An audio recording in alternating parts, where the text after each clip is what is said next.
Je te présente Martin Berkhan. Ce Suédois, malgré son surpoids évident à la limite de l'obésité de par son IMC de 28,9, a tout de même réussi à se faire une place de renom dans le monde du coaching fitness. Comme quoi, tout est possible. Mais ce n'est rien comparé à Teddy Riner qui, malgré son obésité évidente, de par son IMC de 32,7, a tout de même réussi à se faire une place en tant que l'un des plus grands champions olympiques de l'histoire. Bon, j'arrête la vanne ici, tu l'auras compris, cette vidéo va parler de l'indice de masse corporelle, l'IMC, et de ses énormes failles. Dans cette vidéo, je vais t'expliquer pourquoi l'IMC ne veut absolument rien dire, même si tu n'es pas particulièrement musclé, et je vais te montrer d'autres manières très accessibles d'évaluer ta santé métabolique de manière beaucoup plus fiable. Certaines de ces techniques sont des vraies perles, vraiment méconnues, donc reste bien jusqu'à la fin, tu veux vraiment pas rater ça. Salut, si tu es nouveau sur cette chaîne, moi c'est Clément, je parle de nutrition et d'hygiène de vie au service de ton énergie, de ta santé et également de ton impact dans tes projets, qu'ils soient professionnels ou personnels. Alors déjà, qu'est-ce que l'IMC? Donc l'indice de masse corporelle, c'est un indice qu'on calcule via une formule très simple, très basique, qui est en fait le rapport de ton poids sur ta taille au carré.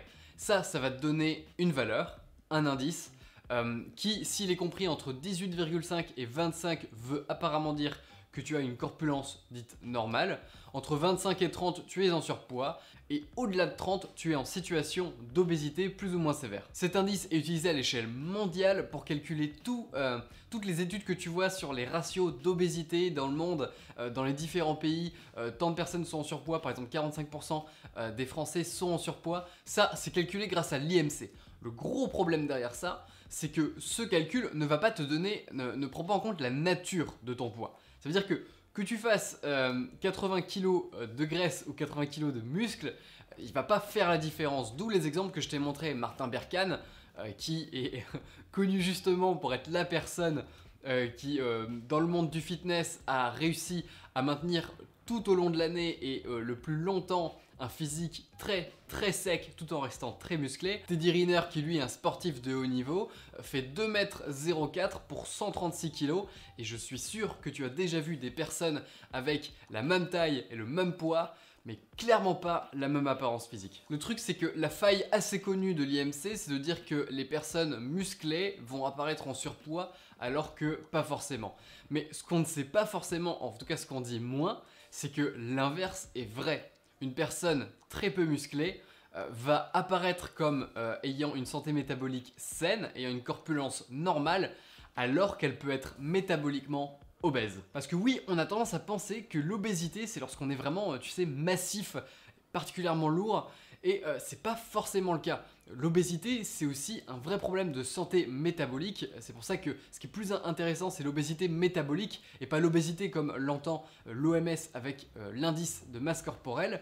Et donc par exemple, là je te mets une image, cette personne tend vers l'obésité métabolique parce que l'absence totale de masse musculaire est également un problème.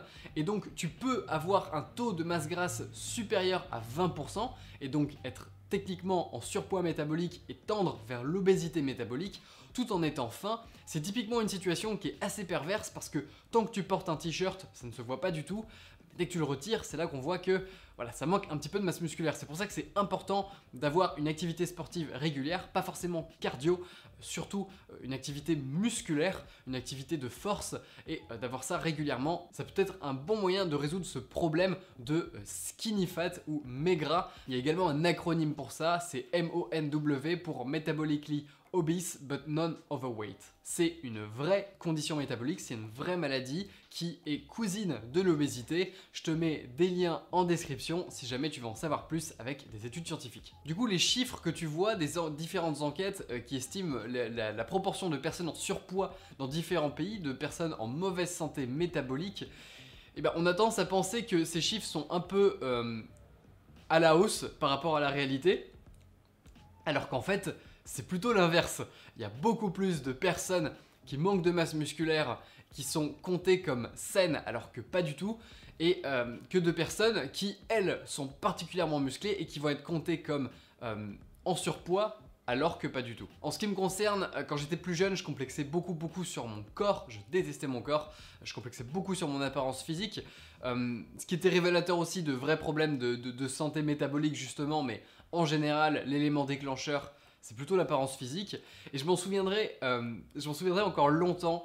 J'étais chez le médecin pour faire un petit, tu sais, les petits bilans réguliers, voire les petits bilans de santé réguliers, et il me pèse, il me mesure, etc. Je lui fais part du fait que je suis pas forcément à l'aise avec mon corps, que j'ai l'impression que je suis particulièrement gras. Et il me dit, en se basant strictement sur l'IMC, il me dit « Ah non, pas du tout, t'es large, pour le coup, il n'y a aucun souci. Tu peux même prendre un petit peu de kilos, tu peux prendre 2-3 kilos, histoire d'être dans la tranche idéale. » Honnêtement, je t'ai retrouvé une vidéo d'à peu près cette époque où j'étais torse nu. Il n'y a pas besoin d'être un professionnel de santé pour se rendre compte que ça, c'est pas un corps sain, c'est pas un corps en bonne santé. C'est pour ça que ça me révolte particulièrement qu'on utilise encore l'IMC à l'aveugle comme ça dans la médecine, alors que ce n'est pas du tout un bon indicateur de santé métabolique. Et le truc, c'est que c'est peut-être ton cas. Peut-être que ton médecin t'a déjà dit que t'avais pas du tout de souci à te faire sur ton poids, sur ta santé métabolique en se basant strictement sur l'IMC. C'est ce que les médecins généralistes font en général. Rares sont ceux qui voient au-delà de l'IMC, parce que c'est vraiment ce qu'on leur apprend aussi dans leur formation, hein, faut pas particulièrement leur en vouloir. Et là tu vas me dire ok, mais du coup comment savoir? Comment savoir si je suis en bonne santé métabolique? Comment savoir si je dois perdre du gras? Si je dois essayer de changer mes habitudes alimentaires?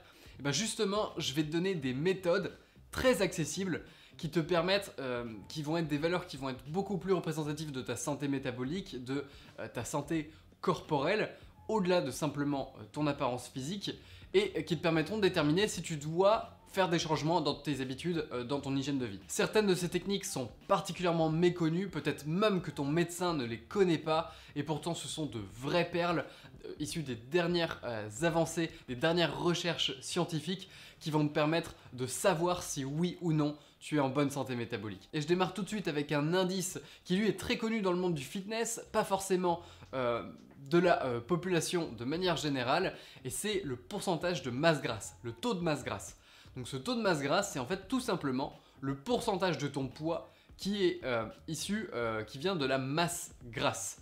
Ce pourcentage, si tu es un homme, tu veux l'avoir entre 14 et 17%. Si tu es une femme, tu veux l'avoir entre 21 et 25%.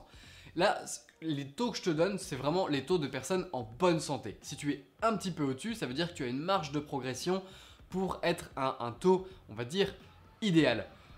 Si tu as un taux supérieur à 20% en tant qu'homme ou supérieur à 30% en tant que femme, tu es en situation de surpoids et tu vas tendre progressivement vers l'obésité qui est à 25% pour les hommes et 35% pour les femmes. Alors ok, mais comment calculer ton taux de masse grasse?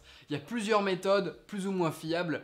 La plus fiable jusqu'à maintenant, c'est le scan DEXA. Le truc, c'est que c'est assez cher. Donc je vais te donner une autre méthode que tu peux faire chez toi, toute simple, qui n'est pas forcément la plus fiable, mais qui est en tout cas la plus facile à faire. Et si tu utilises simplement cette méthode et que tu analyses ta progression uniquement avec cette méthode, alors ça te permettra de voir si tu tends plutôt vers le haut ou vers le bas si tu veux suivre ton évolution physique notamment. Je t'arrête tout de suite si tu as un impédance-mètre chez toi. C'est vraiment une des méthodes les moins fiables qui soit. Ça va tellement varier, notamment en fonction du taux d'hydratation de ton corps, etc. C'est très peu fiable. Je te conseille plutôt d'utiliser une formule. Bon, la formule en elle-même est assez complexe, mais je te mets un lien en description avec un calculateur qui, en fait, ça te permet de déterminer une estimation de ton taux de masse grasse basé sur ton tour de taille, sur ton poids, ta taille et ton tour de cou également. Alors pourquoi cette méthode est imparfaite? Eh bien, elle ne va pas prendre en compte d'autres zones de ton corps où tu as peut-être tendance à davantage stocker du gras. Et par exemple, pour ma part, j'ai tendance à facilement stocker au niveau des pecs quand je prends du poids. Qui est une manière un peu élégante de dire qu'en fait, quand je grossis, j'ai des seins. Ces fameux man boobs qui m'ont pas mal complexé par le passé. Tout simplement parce que en fait, je vais pas prendre mon tour de pectoraux par exemple, et du coup, ça va pas prendre en compte cette zone-là. Pareil, si tu stockes particulièrement au niveau des fesses, ça sera pas pris en compte dans cette formule. Ça va simplement estimer par rapport aux tendances selon si tu es un homme ou une femme à stocker à différents endroits de ton corps, mais ça te donne quand même une estimation, une plutôt bonne estimation. En tout cas, ça sera une meilleure estimation qu'un impédance-mètre. Si tu as envie de savoir pourquoi l'impédance-métrie n'est pas fiable, je te mets une vidéo très intéressante en description d'une autre chaîne YouTube qui a vraiment creusé cette partie-là. Je te déconseille de trop te fier aux images que tu vas trouver sur internet sur à quoi ressemble un taux de masse grasse, parce qu'en fonction de ta masse musculaire, ça va beaucoup changer. Tu vois, là, je vais te mettre deux photos. Ces deux personnes sont environ 15% de masse grasse pour les hommes et n'ont pourtant pas du tout le même physique. Ok, mais tu vas me dire, si cette méthode n'est pas vraiment fiable, quelle est une manière plus fiable de connaître ma santé métabolique, de savoir si tu as une bonne santé métabolique ou non, et donc si tu vas tendre vers le surpoids ou l'obésité ou non? Et bien pour ça, ce qui va nous intéresser, c'est de connaître ta résistance à l'insuline. Je t'en ai déjà parlé dans d'autres vidéos, notamment celle sur la charge glycémique qui je pense va beaucoup t'intéresser. La résistance à l'insuline, c'est tout simplement ce qui va entraîner à terme notamment le diabète, ce qui va vraiment favoriser le stockage de graisse, et toutes les personnes en surpoids et au-delà de ça, toutes les personnes en obésité ont des degrés plus élevés de résistance à l'insuline. Ce que tu veux, c'est être particulièrement sensible à l'insuline, et une bonne sensibilité à l'insuline en général se traduit par un corps, une bonne santé métabolique, et en général un corps qui va être dans ces fourchettes de pourcentage de masse grasse qui sont plutôt sains pour toi. Et il n'y a pas de secret, le meilleur moyen de connaître ta résistance à l'insuline, c'est via des prises de sang. Je vais te donner 3 méthodes qui vont te permettre d'évaluer ta santé métabolique, d'évaluer ta résistance à l'insuline.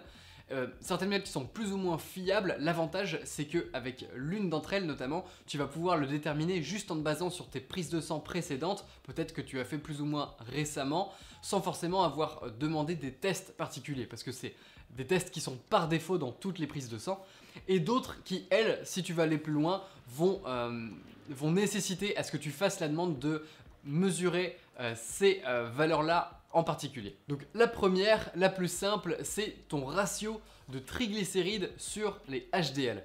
En fait, les triglycérides et les HDL, c'est dans quasiment toutes les prises de sang, en général pour mesurer le taux de cholestérol notamment. Et on parle pas beaucoup de ce ratio, mais des études ont montré que ton ratio de ton nombre de triglycérides sur ta quantité de cholestérol HDL, le bon cholestérol entre guillemets, même s'il n'y a pas vraiment de bon ou de mauvais cholestérol, mais là aussi je te renvoie vers ma vidéo dédiée, je te mets une petite fiche à droite si tu l'as pas vue. Et ce ratio, tu veux l'avoir en dessous de 3 et dans l'idéal inférieur à 1. Si tu es autour de 1 voire inférieur à 1 avec un taux de triglycérides qui est quand même supérieur à 40, sinon les résultats sont un petit peu biaisés, et ben ça te donne un bon indicateur de ta résistance à l'insuline et de ta santé métabolique. Pourquoi? Parce qu'en fait on s'est rendu compte que plus tu consommais de sucre, plus tu avais de pics d'insuline, plus tu avais tendance à cumuler des triglycérides dans ton corps, dans ton sang. Le reste, pour ce qui est des chiffres, vient des dernières études scientifiques en date. Je te le mets en description si ça t'intéresse. La deuxième valeur qui est ultra fiable et qui nécessite que tu le demandes dans ta prise de sang, c'est le taux de HB1AC.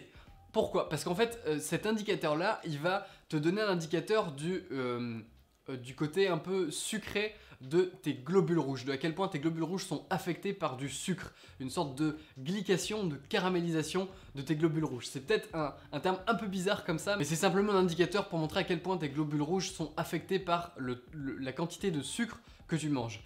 Et pourquoi c'est particulièrement intéressant? Parce que tes globules rouges se renouvellent tous les 120 jours.